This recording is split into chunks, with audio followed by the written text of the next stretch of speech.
آپ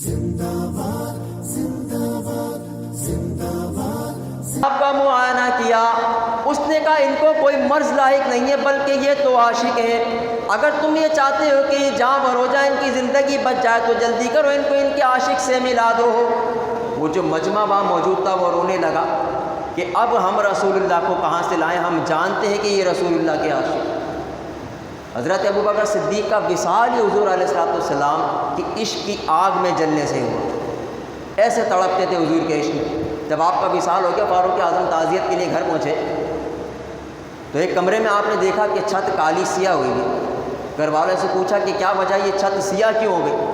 کہا حضرت ابوبکر صدیق رسول اللہ کو یاد کر کے ایک ایسی کرب اور آہ بھرتے تھے کہ آپ کے منہ سے دھواں نکلتا تھا، جس کی وجہ سے یہ چھت کالی ہو گئی۔ آپ کا کلیجہ کباب کی طرح جلتا تھا حضور کے عشق، ایسا ادب حضور علیہ السلام کے عشق کا۔ حضرت عمر فاروق رضی اللہ تعالیٰ عنہ، آپ حضور کا کیسا ادب اور کیسا حضور علیہ السلام سے عشق و محبت رکھتے تھے۔ جب مدائن فتح ہوا تو مال غنیمت مسجد نبی شریف کے اندر ایک چرمی بچھا کر رکھا گیا۔ حضرت امام حسن رضی اللہ تعالیٰ عنہ تشریف لائے اور عرض کی چچا جان، رسول اللہ نے ہمارا جو حصہ مقرر کیا ہم کو دیجیے۔ حضرت عمر فاروق نے خوشی و مسرت کے ساتھ 1000 درہم آپ کو عطا کی۔ وہ چلے گئے، حضرت امام حسین تشریف لائے، حضرت عمر فاروق نے بھی آپ کو 1000 درہم عطا کیے۔ اب یہ چلے گئے آپ کے اپنے صاحبزادے حضرت عبداللہ ابن عمر، وہ تشریف لے کر آئے، کہا ابا جان ہمیں بھی ہمارا حصہ دے دیجیے۔ حضرت عمر نے 500 درہم ان کے حوالے کر دی۔ حضرت عبداللہ ابن عمر نے عرض کی ابا جان، حضرت امام حسن و حسین بچے تھے، میں جوانی سے رسول اللہ کے ساتھ جہاد میں شریک ہوتا رہا، یہ تو بچے تھے، مدینہ کی گلیوں میں کھیلا کرتے تھے، آپ نے ان کو 1000 درہم دیے، مجھ کو 500 درہم دیے، وجہ کیا ہے؟ حضرت عمر فاروق نے فرمایا بیٹا ان کا باپ علی المرتضیٰ ہے، ان کی ماں فاطمہ، ان کے نانا محمد مصطفیٰ ہیں، ان کی نانی حضرت خدیجۃ الکبریٰ ہیں، ان کے چچا حضرت جعفر طیار ہیں، ان کی خالہ حضرت ام کلثوم اور ام رقیہ ہیں، ان کی پھوپھی حضرت ام ہانی ہیں، ان کے ماموں حضرت قاسم ہیں۔ اے عبداللہ ابن عمر، اگر تو اس جیسی فضیلت لے آئے تو ہم تجھے بھی 1000 درہم دینے کو تیار ہیں۔ اللہ اکبر، یا رسول اللہ، یا رسول اللہ۔ یہ محبت تھی حضرت عمر کی رسول اللہ سے کہ آپ کے اہل بیت کا زیادہ خیال کرتے تھے، اگرچہ اپنا بیٹا رسول اللہ کے دور سے جہاد کر رہا تھا، لیکن حضور علیہ السلام کی محبت اہل و عیال کی محبت پر غالب تھی۔ حضرت عثمان غنی رضی اللہ تعالیٰ عنہ، حضور کا کیسا ادب اور کیسا عشق و محبت آپ کے دل میں تھا۔ جب باغیوں نے آپ کے گھر کا محاصرہ کر لیا تو حضرت مغیرہ بن شعبہ رضی اللہ تعالیٰ عنہ ان کے پاس آئے، کہا یا امیر المومنین، میں 3 باتیں آپ کے سامنے پیش کرتا ہوں، ان تینوں میں سے کسی ایک کو اختیار کر لیجیے۔ پہلی بات تو یہ کہ آپ حق پر ہیں اور یہ بدبخت باطل ہیں، لہٰذا آپ اپنے گھر سے نکلیں اور ان کے ساتھ جہاد کریں، مدینہ کے تمام صحابہ آپ کا ساتھ دیں گے، ہماری حمایت آپ کو حاصل ہوگی، اور اگر یہ نہیں کرتے تو پھر یوں کیجئے کہ آپ مکہ چلے جائیں، وہ جائے امن ہے، جائے پناہ ہے، یہ وہاں آپ کا پیچھا نہیں کریں گے۔ تیسرا یہ کہ آپ اپنے گھر کی پچھلی دیوار میں دروازہ کریں اور وہاں سے نکل کر ملک شام چلے جائیں، وہاں حضرت امیر معاویہ رضی اللہ تعالیٰ عنہ موجود ہے، وہ آپ کی مدد فرمائیں۔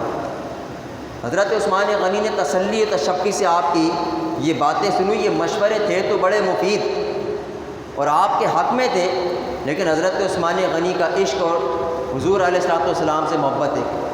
آپ نے فرمایا میرے دوست، میں مدینہ میں کچھ تو خون نہیں چاہتا، میں نہیں چاہتا کہ رسول اللہ کے مدینہ میں قتل و غارت گری کی جائے، میں مکہ بھی نہیں جاؤں گا، اس لیے کہ وہاں بھی میرا پیچھا کریں گے۔ میں نے نبی پاک علیہ السلام سے سنا ایک قریشی ہوگا جو مکہ میں الحاد پھیلائے گا اور اس پر نصف عالم کے برابر عذاب ہوگا، تو میں وہ بندہ نہیں بننا چاہتا جس پر نصف عالم کے برابر عذاب ہو۔ تیسرا یہ کہ تم مجھے ملک شام جانے کی ہدایت کرتے ہو، اے مغیرہ بن شعبہ، میں نبی پاک علیہ السلام کی ہمسائیگی کو چھوڑنا نہیں چاہتا۔ یہ حضرت عثمان غنی رضی اللہ تعالیٰ عنہ کی عشق و محبت ہے۔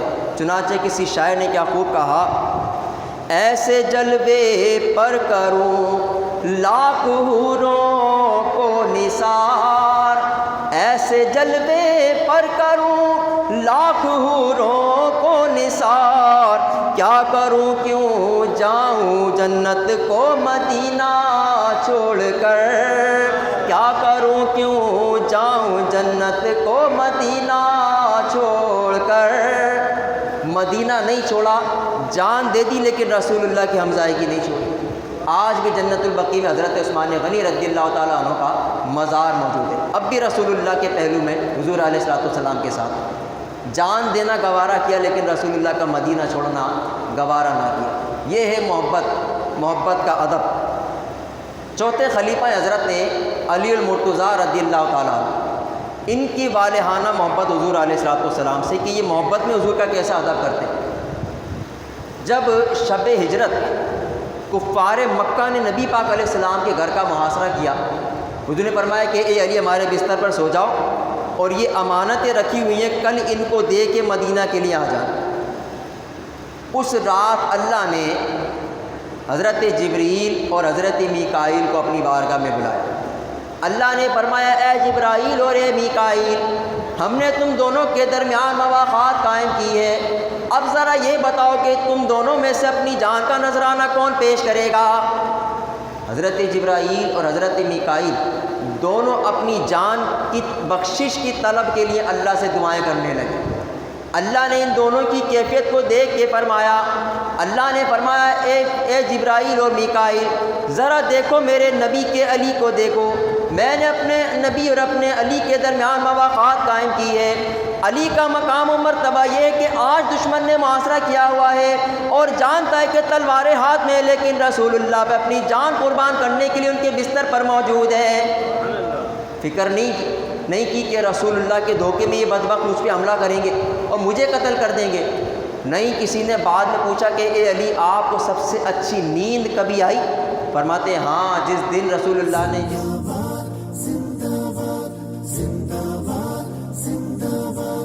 زندہ باد